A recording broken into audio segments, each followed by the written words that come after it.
नमस्कार, मैं अरुण के शर्मा, एनालिस्ट वन थॉट। आज बात करेंगे मध्य प्रदेश के कैबिनेट मिनिस्टर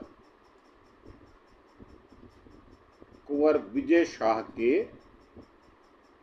खिलाफ जो एफआईआर दर्ज की गई थी उसको रद्द करने के लिए उन्होंने सुप्रीम कोर्ट में एक एप्लीकेशन दे रखी थी और सुप्रीम कोर्ट ने आज हुई हीयरिंग के अंतर्गत उसको अभद्र टिप्पणी कहा। सुप्रीम कोर्ट ने मध्य प्रदेश के मंत्री विजय शाह के खिलाफ एफआईआर की जांच के लिए एसआई टीम की भी गठित करने की सिफारिश की। अदालत ने मध्य प्रदेश सरकार द्वारा मंत्री के खिलाफ एफआईआर दर्ज करने या उन्हें सजा दिलाने के लिए कोई पहल ना करने पर भी सवाल उठाया। मतलब यहाँ पर जो मध्य प्रदेश की सरकार है वो भी कसूरवार है, ऐसा उनका मानना था। मध्य प्रदेश के मंत्री विजय शाह कर्नल सोफिया कुरैशी के खिलाफ अपनी कथित आपत्तिजनक टिप्पणी को लेकर एक वीडियो में माफी मांगते हुए नजर आ रहे हैं गुरुवार 15 मई 2025 को।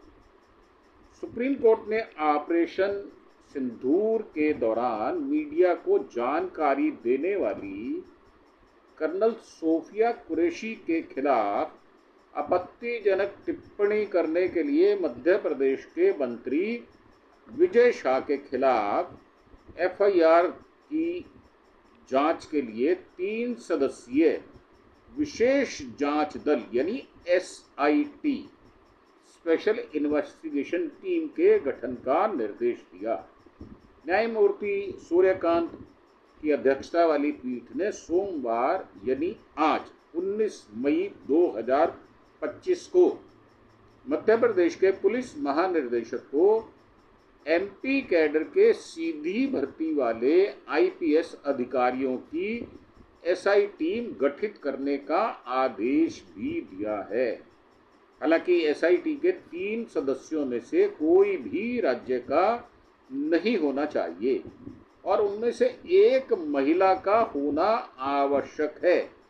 एसआईटी का नेतृत्व महानिरीक्षक रैंक के आईपीएस अधिकारी द्वारा किया जाना चाहिए और अन्य 2 सदस्य एसपी रैंक के होने चाहिए। मतलब वो मिनिमम सुप्रिटेंडेंट ऑफ पुलिस हों। सर्वोच्च न्यायालय ने कहा कि एसआईटी का गठन 20 मई सुबह 10 बजे तक हो जाना चाहिए, यानी कल सुबह 10 बजे से पहले यानी आज रात को कुछ विचार विमर्श किया जाएगा उन मेंबर्स के बारे में और उसकी घोषणा कर दी जाएगी। पीठ ने एसआईटी को निर्देश दिया कि वह अपनी रिपोर्ट एक स्टेटस रिपोर्ट के रूप में पेश करे। अदालत ने अगली सुनवाई 28 मई को तय की है, यानी 9 दिन बाद। अब ये जो मध्य प्रदेश के मंत्री विजय शाह के खिलाफ एसआईटी की जांच के लिए सुप्रीम कोर्ट ने 3 सदस्यीय एसआईटी का गठन करने का निर्देश जो दिया है, न्यायमूर्ति कांत ने कहा कि मंत्री की टिप्पणी ये बात ध्यान से सुनने वाली है और इसी पर ज्यादा जोर है। अशिष्ट विचारहीन टिप्पणी है, मतलब कि अशोभनीय और विचार करने योग्य भी नहीं है। न्यायालय ने कहा कि केवल स्थिति से बाहर निकलने के लिए, मतलब वो फंस गए हैं ऐसी टिप्पणी करके, तो वो उससे बाहर निकलना चाहते हैं पाक साफ होकर। इसलिए निकलने के लिए न्यायालय से माफी मांगने का कोई मतलब नहीं है, क्योंकि उन्होंने ना तो न्यायालय की अवमानना की है और ना ही उनके जुरिडिक्शन में ये बात आती है। परंतु जो टिप्पणी की गई वो अशोभनीय थी, अशिष्ट थी, ये बात बिल्कुल ठीक है। और वो वीडियो सार्वजनिक तौर पर सभी जगह पर अवेलेबल है। ये बात समझ नहीं आई कि सुप्रीम कोर्ट ने इस तरह के ऑर्डर पास करने से पहले उस वीडियो को देखा या नहीं, और जो माफी मांगने का वीडियो है वो भी देखा है या नहीं देखा, पर उन्होंने कहा जरूर है। न्यायमूर्ति कांत ने कहा कि पीठ ने श्री शाह द्वारा की गई टिप्पणियों वाले वीडियो क्लिप देखे हैं और ये क्लिप न्यायालय ने भी ले लिए हैं। न्यायमूर्ति कांत ने वरिष्ठ अधिवक्ता मनिंदर सिंह और विभा दत्ता मखीजा को संबोधित करते हुए कहा, यदि आप चाहें तो हम उन्हें यहां दिखा सकते हैं। मतलब कि प्रत्यक्षम किम प्रमाणम, प्रत्यक्ष को प्रमाण की आवश्यकता नहीं होती, ये बात सामने आ गई। वीडियो में आप कुछ बहुत गंदे, ध्यान देने योग्य बात है, जो शब्द उन्होंने कहे हैं वो मुझे लगता है कि शाह के लिए डूब मरने लायक है। वो उन्होंने कहा कि यदि आप चाहें तो हम दिखा सकते हैं, और आप बहुत कुछ गंदे अपमानजनक शब्द बोलने वाले थे, लेकिन या तो आपकी समझ प्रबल हो गई या फिर शायद आपको सही शब्द समझ में नहीं आए और आप रुक गए। उदाहरण पेश करने के बजाय आप एक सार्वजनिक व्यक्ति, एक अनुभवी नेता जो 8 बार एमएलए रहा, राजनेता ने यह सबसे दुर्भाग्यपूर्ण काम किया है। मतलब उनकी टिप्पणी को कोर्ट ने, सुप्रीम कोर्ट के जजेस ने सिरे से नकारने का काम किया है, और उन शब्दों को वापस नहीं लिया जा सकता माफी मांगने के एवज में। और विजय शाह जो बचना चाह रहे हैं, मुझे लगता है उनको तुरंत गिरफ्तार करके जेल में डालना चाहिए। और बीजेपी अगर उनके पीछे खड़ी है तो ऐसे कुत्सित विचारों वाले व्यक्ति के पीछे अगर कोई पार्टी खड़ी होती है तो मेरा ऐसा मानना है कि वो पार्टी भी उतनी ही गंदी, वाहियात और निर्लज्ज पार्टी होगी, चाहे वो बीजेपी क्यों ना हो। बीजेपी सत्ता में तो हो सकती है, परंतु उनके टॉप के जो लीडर्स हैं वो भी इसी तरह की बकवास करते हैं। आदत है उनको भौंकने की। अदालत ने कहा कि मंत्री के पास जनता से संपर्क करने और ईमानदारी से माफी मांगने के लिए पर्याप्त समय था।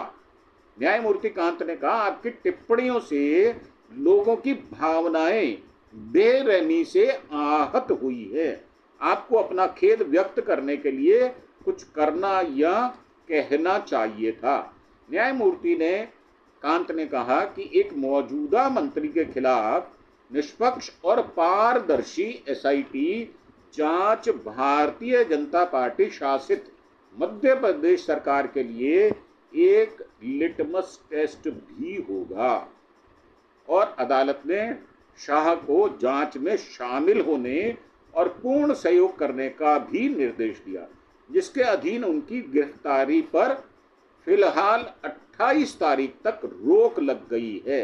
अदालत ने मध्य प्रदेश सरकार द्वारा मंत्री के खिलाफ एफआईआर दर्ज करने या उन्हें सजा दिलाने के लिए कोई पहल ना करने पर भी सवाल उठाया। अर्थात मध्य प्रदेश की सरकार की मंशा मलिन है, कुटिल है, निर्लज्जता भरी हुई है। अदालत ने मध्य प्रदेश सरकार द्वारा मंत्री के खिलाफ एफआईआर दर्ज करने या उन्हें सजा दिलाने के लिए कोई पहल ना करने पर भी सवाल उठाया। न्यायमूर्ति कांत ने कहा कि राज्य द्वारा एफआईआर दर्ज करने के लिए उच्च न्यायालय को हस्तक्षेप करना पड़ा और फिर एफआईआर में मंत्री के खिलाफ सूचीबद्ध अपराधों को सचमुच फिर से लिखने के लिए कदम उठाना पड़ा, क्योंकि जो हाई कोर्ट के जजेस थे उनको वो एफआईआर ऐसी नहीं लगी जो विजय शाह ने अपने शब्दों में उल्लेख किया था उससे विपरीत ये लिखा गया कि हम हाई कोर्ट के निर्देश पर उनके खिलाफ एफआईआर दर्ज कर रहे हैं। तो न्यायमूर्ति कांत ने राज्य का प्रतिनिधित्व करने वाले वकील से पूछा, और आज तक आपने किया क्या ये तो बताओ। तो ये जो बीजेपी की असलियत है, शेर की खाल में छिपा हुआ भेड़िया, वो आपको नजर आएगा। सच बात ये है कि बीजेपी के अंदर जो ऐसी बकवास करने वाले लोग हैं उनको प्रमोशन दिया जाता है। दसियों नाम गिनाए जा सकते हैं। रमेश विदोड़ी हैं, अनुराग ठाकुर हैं, कपिल मिश्रा हैं, कितने ही नाम गिनाए जा सकते हैं। हेमंत बिश्वा शर्मा हैं, ऐसे दर्जनों नाम गिनाए जा सकते हैं जो मुंह पर लगाम नहीं देते और शब्दों पर ध्यान नहीं देते। बीजेपी ऐसे ही निर्लज्ज, निपट, कपटी और हिंदू मुसलमान करने के बाद वो चाहती है कि देश में हिंदू मुसलमान की लड़ाई हो। इसीलिए इस प्रकार की निर्लज्जता पूर्वक वो आचरण करती है। जो करनाल की बेटी जिसके पति 5 दिन मात्र बाद उनको 22 अप्रैल को गोली मार दी जाती है, उनके विषय में भी गाली गलौच लिखा गया। और हमारे जो विदेश के सचिव हैं उनकी बेटियों का नंबर सार्वजनिक किया गया। उनके बारे में भी बहुत सारी अनर्गल बातें कही गई। परंतु बीजेपी ऐसी बेशर्म और निहायत निर्लज्ज पार्टी है जो कोई सजा नहीं देती। उसके मानने वाले, उसके ऑफिस बेयरर या उनकी पार्टी की जो राज्य सरकारें हैं, उनके मंत्री कुछ भी बकवास करें और कुछ भी बोलते रहें, बीजेपी पार्टी हमेशा उनको बचाती रही है। ऐसा एक भी उदाहरण हम पेश नहीं कर सकते जिसको सजा दी गई हो। और बृजभूषण शरण सिंह और टैनी मिश्रा, उसको एफआईआर दर्ज होने के बाद भी इंक्वायरी के लिए नहीं बुलाया गया, बल्कि जो बृजभूषण शरण सिंह है उसको टिकट ना देकर उसके बेटे को टिकट दे दी और उसको जितवा के ले आए। तो मेरा मानना ये है कि इस प्रकार की निर्लज्ज और मलिन विचारों वाली जो पार्टी है, उनके जो टॉप ब्रांड के नेता हैं वो भी इसी मानसिकता को रखते हैं। इसीलिए बीजेपी की पूरे विश्व में थू थू हो रही है। इसीलिए मोदी साहब के साथ आज कोई एक भी राष्ट्र खड़ा नहीं है, क्योंकि जो वो कहते हैं वो उनका चरित्र है नहीं, और जो वो करते हैं वो भी उनका वो चरित्र नहीं है।